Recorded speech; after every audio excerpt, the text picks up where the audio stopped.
Think about the last time something went wrong in your life.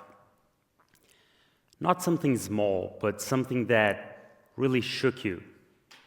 Was it loud? Did you get any warnings? Probably not. From my experience, the most dangerous moments are not the ones that feel dangerous, but the ones that feel completely and perfectly normal. Hi, I'm Lucas Vespoli, I'm from Brazil, and I work with financial crime prevention. My job is basically to find failures hiding within systems that appear to be working. So today I want to share one idea with you, but to get there, I need to take you through three different worlds. The world I came from, the world of financial crime, and the world we are about to build together. So let's start with the world I came from and a night where nothing was wrong, and that was exactly the problem. A few years ago, I was living in São Paulo with my wife. We were about to get married. We had just bought our first house. We had great jobs, great friends. By every measure, life was perfect. Everything was going exactly how it should be. One night, we were driving home from a friend's house. Perfect evening. Good food, a lot of laughing. One of those nights that makes you think, yeah, that's what it's all about. We were 1 block away from our house, and then in that moment of silence, the kind that comes in between songs, when it was just the two of us, we both felt it. Something was missing. Now, nothing happened, nothing was broken, but something had been missing for a while. And then my wife turned to me and said something I'll never forget. She said, "Look, I know everything feels perfect, but I feel there's something missing. And I know you do too. And I think we should follow that." And so we did.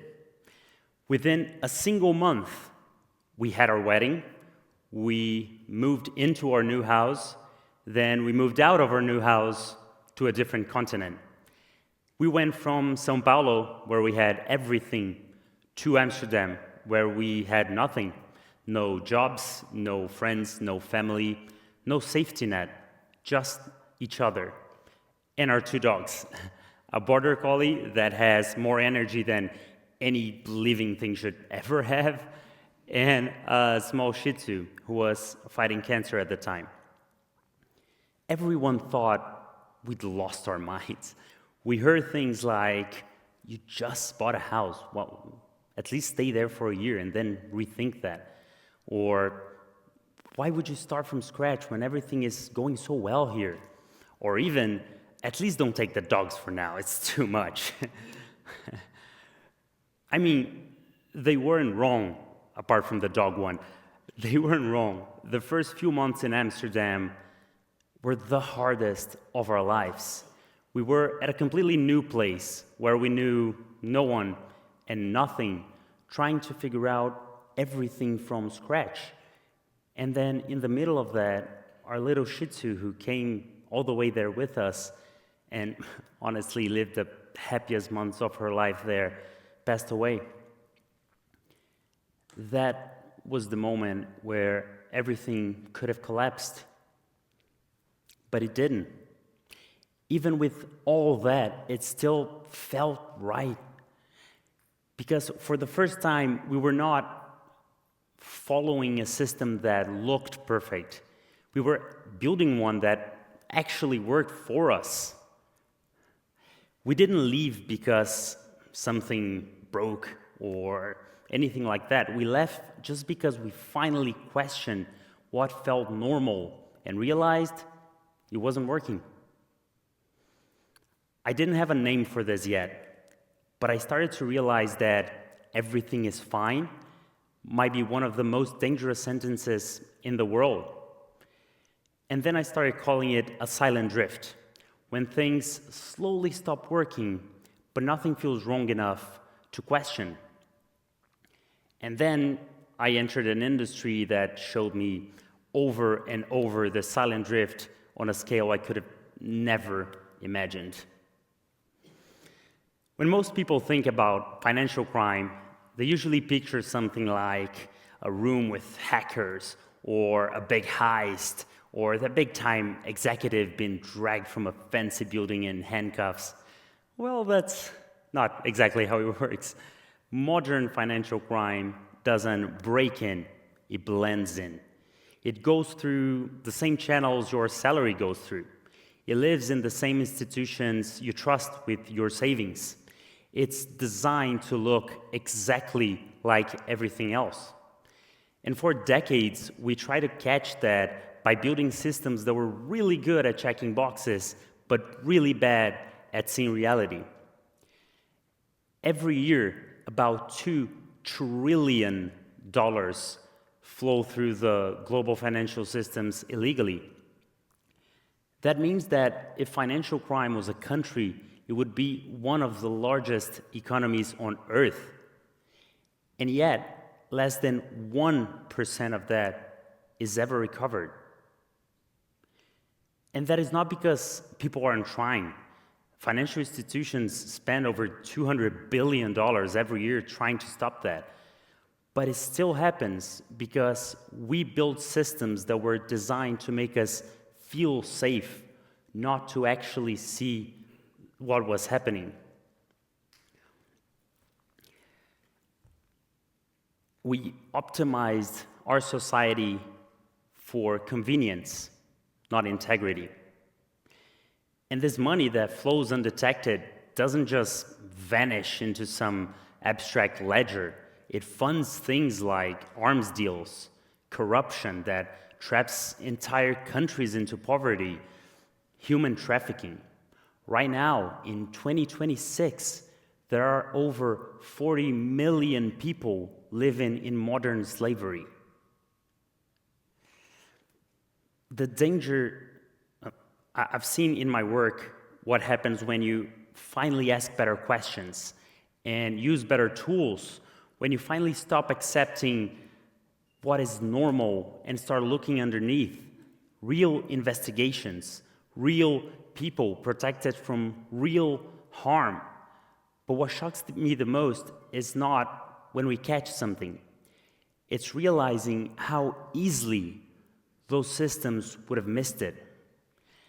How easily they would have kept running, kept showing green boxes while real people suffered.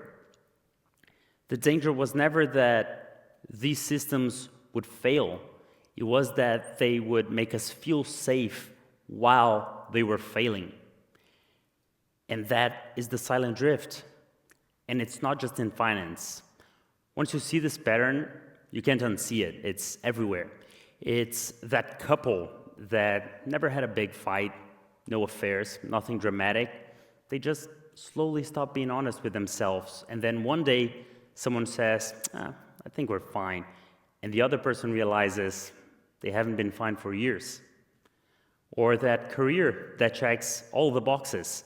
Right schools, right titles, good salary. And then you wake up one day wondering, why does success feel so empty? And why does it feel like you're living someone else's definition of a good life? I still see this in myself all the time. I told myself for years that I couldn't run and would never do something like a marathon or an Ironman. Turns out it was just something I normalized and didn't question until I did. I had friendships that looked fine, normal, until I looked at them closely and honestly and realized they were quietly dragging me down.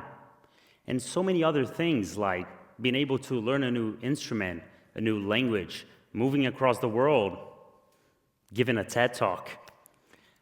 Normal is just what happens when we stop questioning. And I've talked about this in relationships, careers, even a multi-trillion-dollar industry, but it still doesn't stop there. Civilizations don't collapse from explosions, they collapse from normalization, from drifts that grow so slowly that by the time anyone notices, the damage is already structural.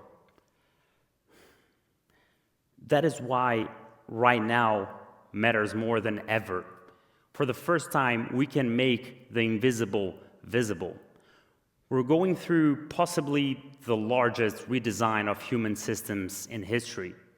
AI is not coming, it's here.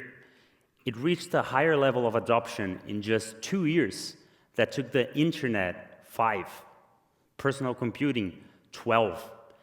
Nothing has ever reshaped how we work and think this fast.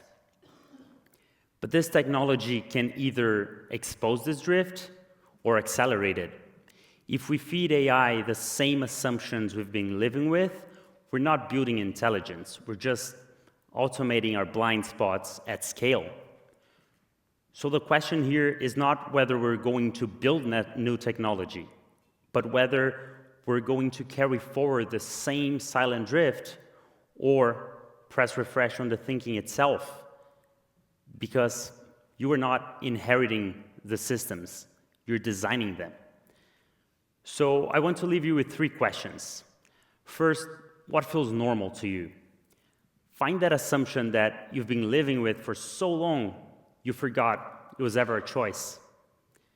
Second, how long has it been? Trace it back. You'll probably be surprised on how long it's been since you last questioned it. And every day that you don't, it gets harder to see. And then third, what would you do today if you could start from scratch with no previous assumptions? Strip away all the accumulated normal, the career, the relationships, the beliefs, the life. If you could redesign it all from zero, what would you actually do? I started today by asking you to think about the last time something went wrong and whether it was loud. But now I want to ask you to do something a little bit harder. Think about something in your life right now that feels fine. Something you really trust, but not because you've tested it, only because it hasn't failed yet. And then really question it. Pressing refresh doesn't mean burning everything down. It just means being brave enough to question what feels comfortable and honest enough to act on what you find. Most generations before us inherited their definitions of normal. They didn't choose it, they just lived with it. We don't get that excuse. We have the moment, the tools, and the awareness. And if each of us presses refresh on our assumptions, on what we've stopped questioning and what we consider normal, we don't just change our own lives, we change what the next generation inherits as normal. And that changes everything.